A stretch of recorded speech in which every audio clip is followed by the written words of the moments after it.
Heyo, welcome back. So, I decided finally to come back to Fallout 4. And what we're going to do is just spend a bit of time just doing what I'm going to call some side questing videos. I know I've already published some that fall under this bracket, but this is leftover footage that I picked up while I was doing the main stories. So, I'm just going to bundle them together. They're going to be like mini little parts here and there. I haven't quite figured out frequency these are going to be coming up to yet. So, yeah. Sit back and enjoy the side quests that are finally getting back to. And once we wrap up all these, I'll finally jump into the DLCs. You know, Automatron, what's it called? Far Harbor. Oh, that sweet, bloody, lovely stuff. So anyway, sit back, enjoy, and this week's video is... Ding! You're welcome. Death for you and me both. We appreciate the assistance, civilian. I'm Paladin Danse, Brotherhood of Steel. Right, so here we are, revisiting Danse. Now, obviously, we did quite a few videos. Paladin Danse. You have to go back. I've done all the ones here with Brotherhood of Steel. Now, a lot of these fell under when I was doing the replay here with the male character, so it's going to be a lot to do with there. So, sit back, relax. What we're going to do is not the main missions, but the stuff you do with hanging out with him and the conversations that come out of that. So, what we're going to do is jump straight in and, like I say, just the conversations that come up. And obviously just looking at things like the progression of how he talks to you, the more affinity you get with him. So it's going to explore those conversations very quickly. Danse? Do you want to have that talk now? Of course. What's on your mind? Thank you. This isn't a formal meeting. I simply want to clear the air. I think we may have gotten off on the wrong foot when we first met, and I feel like I owe you an apology. Expecting you to embrace the standards of the Brotherhood without having a history with us was unfair. And given that you've adjusted so well to our beliefs, I don't think I needed to push so hard. So there is a human being under all that power armor after all. Sometimes I need a reminder, but yes, there is. When I was an initiate, my sponsor was Paladin Krieg, toughest squad leader I ever served with. He was a model soldier, embodying the values every trainee was striving to achieve. Fiercely loyal, secure in his beliefs, and brave to a fault. From the moment I was assigned to his squad, I was singled out. It felt like he was pushing me harder than the rest of the team. I fought by his side for years, and we had some seriously close calls. But he never explained to me why I was treated that way. Did you ever ask him why? I'd considered it, but unfortunately, I never had the chance. After I was promoted to Paladin, and I'd moved on to my own squad, I received word that Krieg was killed at Adams Air Force Base. The news was like being kicked in the stomach. I mean, I'd lost some of my brothers and sisters before, but his death, well, it really got to me. It's taken me a long time to realize it, but the reason Krieg was so tough on me is the same reason I'm so tough on you. It's because I believe in you, and I don't want to see any of your potential go to waste. I don't know what to say. You don't have to say anything. Just keep doing what you're doing. Well, I've said what I had to say, and I hope that it meant something to you. I trust you'll keep this in confidence, of course. Some of that information was of a personal nature, and, well, I'd like to keep it that way. So as you can see, he's trusted us a bit more and letting us into some more things of his past. We're progressing here, so let's have another conversation a bit later on, when we get more of his affinity up. Paladin Danse. There's still that off-the-record matter I'd like to discuss. Do you have time now? Absolutely. Go ahead. Thank you. This is difficult for me to say, so I hope you'll bear with me as I try to get through it. When you were first placed under my sponsorship, I had some serious reservations about it. Despite all that, this has turned out to be a rewarding experience for both of us. At this point, honestly, I don't feel like there's anything else I could teach you about being a Brotherhood soldier that you don't already know. It's apparent from your attitude and your actions that you intend to keep those ideals close to your heart. You're beating around the bush. Is there something you're trying to tell me? Is it that obvious? I've never been very good at these things. Let me start at the beginning. I grew up alone in the capital wasteland. Spent most of my childhood picking through the ruins and selling scrap. When I was a bit older and had a few caps to my name, I moved into Rivet City and opened a junk stand. While I was there, I met a guy named Cutler. We got along pretty well. watched each other's backs, and kept each other out of trouble. When the Brotherhood came through on a recruiting run, we felt like it was a way out of our nowhere lives.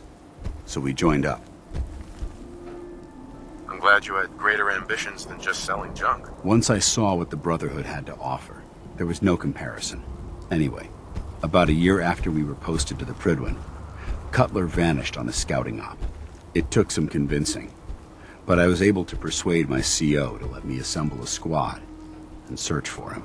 It took almost 3 weeks, but we tracked his team down to a super mutant hive. Those wretched abominations had slaughtered everyone but Cutler. He should have been so lucky. The mutant bastards used their FEV to change him into one of their own kind. He wasn't Cutler anymore. I had to... It was my duty to put him down. Are you sure there wasn't anything you can do to change him back? The FEV effect is irreversible. There was nothing anyone could do. Hey, you did what the Brotherhood taught you. Then you understand why it had to be done. Ever since Cutler died, I've seen other soldiers come and go. Some were brave, some were honest. Hell, some were even downright heroic. But I'd never considered any of them to be a good friend. A friend like Cutler was. Until now. It's a good feeling, but it frightens me all the same. Having a bond with someone, then losing them. It changes you. I don't want to go through that again. It would never be that way with me. I care about you too much to let that happen. I didn't know you felt that strongly about about us. I'm sorry if I seem confused. You've certainly given me something to think about. I just thought you deserved to know how I felt. If you feel that I've overstepped my bounds, I completely understand. Whatever the case may be, I appreciate the fact that you took the time to listen. So there we go. Building up his affinity, doing things like wearing power armor, killing mutants and ferals, all that kind of good stuff that he likes, using guns. And as you can see from that, what I did was throw in a little bit of, flirting, because why not? Let's see what goes if I go commit all the way. Hey. You point? If you have the time to talk now, I'd still like to know what you think about Scribe Halen. She's as dedicated as they come. A real team player. I couldn't agree more. But I wasn't looking for an evaluation of her performance as a scribe. I wanted to know what you thought of Halen as a person. This isn't like you, Danse. Are you going to tell me what this is all about? I suppose I'm beating around the bush because I don't normally find these discussions easy to handle. I'll try and get right to the point. The truth is, I'm worried about her. Since you and I are getting along so well, I felt like I could confide in you about it, to get your honest opinion. I appreciate that you value my opinion so highly. Tell me what's on your mind. Let me explain everything from the beginning. A few months before you found us, one of my men was shot multiple times by raiders. Halen stayed by that knight's side for 2 days straight, without sleep, fighting to keep him alive. But he was on a slow decline. I decided that his suffering needed to end, and ordered Halen to administer an overdose of painkillers, so he could die with dignity. Even though I'm certain she wanted to continue fighting for that knight's life. She injected him without question. Are you asking me whether or not I approve? Of course not. I stand by every order I've ever given. That soldier was gravely wounded. Even if, by some miracle, he happened to survive, he would have been paralyzed for life. But the decision whether or not to ease that soldier's suffering isn't the point here. The point is what happened later that same evening. Halen approached me while I was on watch. She didn't say a word, but I could tell something was wrong. After what felt like an eternity, she collapsed into my arms, crying. I didn't know what to do, so I just held her for a while. A few minutes later, she stopped, kissed me on the cheek, and simply said, "Thank you," before heading back into the police station. Right then it hit me. Maybe I pushed her too hard.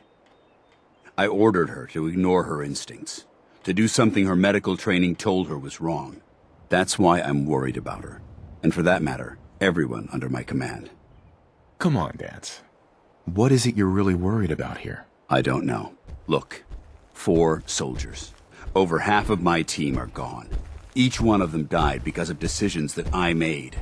I understand the risks that come with the job. We all do. But how can anyone have confidence in me anymore? Hell, how can I have confidence in myself? Would it make you feel better if I told you that I believed in you? Actually, it does. Well, it looks like things have taken a turn. I signed up to be your sponsor, so I teach you everything that I know. But it looks like I'm the one that needed the lesson today. All joking aside, I'm pleased that we had this discussion. And with all the problems you're facing, you still took the time to listen. It's comforting to know that I can speak to you as more than just your commanding officer. Does this mean you'd be there to hold me if I ever needed it? I don't know. I never thought you'd ask me something like that. It would depend on the circumstances, but I suppose we'll just have to see what happens when the time comes. Anyway, thanks for letting me get that off my shoulders. I think it's been weighing on me more than I realized.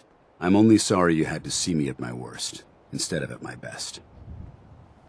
So there we go. He's opened up to us about his past with Halen. Shut up, Piper! So he opened up to us about Halen there. Again, a little bit more cheeky flirting. All good stuff. What an entrance. Only I enter a room like that. And now what we can see in this scene, obviously with the story progression, obviously go to my videos previously with regard the Brotherhood and what happened with that on that playthrough. This is, as you can tell by his power armor, he's in the Institute power armor, so he's now part full synth. Oh, sorry, spoilers. I don't care. So yeah, let's see what he has to say here. Let's wrap him up in a bow. So, it appears the Commonwealth is about to enter a new era of peace thanks to you. I didn't do this for the Commonwealth, Danse. This was personal. It doesn't matter. What you've done will be felt for years to come. It's destined to become a part of history. A tale of a lone soldier who made this land a better place. A place where people no longer have to live in fear, but instead live in peace.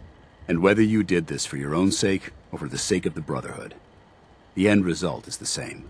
The Commonwealth is safe, because you chose to take a leap of faith and make a difference. It would have been impossible without your help. And I wouldn't even be alive without yours. I'd say that makes us even. Anyway, I've said what I needed to say, so I won't keep you any longer. I suppose it's time you ventured out into this new world you've created. And if you'll still have me by your side, I'd be honored to accompany you. Ad Victoriam. Of course, he's staying by our side. Hey. Oh, wait. If you have a moment, I have something personal I'd like to discuss. So this is it. Sounds important. Go ahead. It is important, but I don't even know where to begin. There's so much I wanted to say.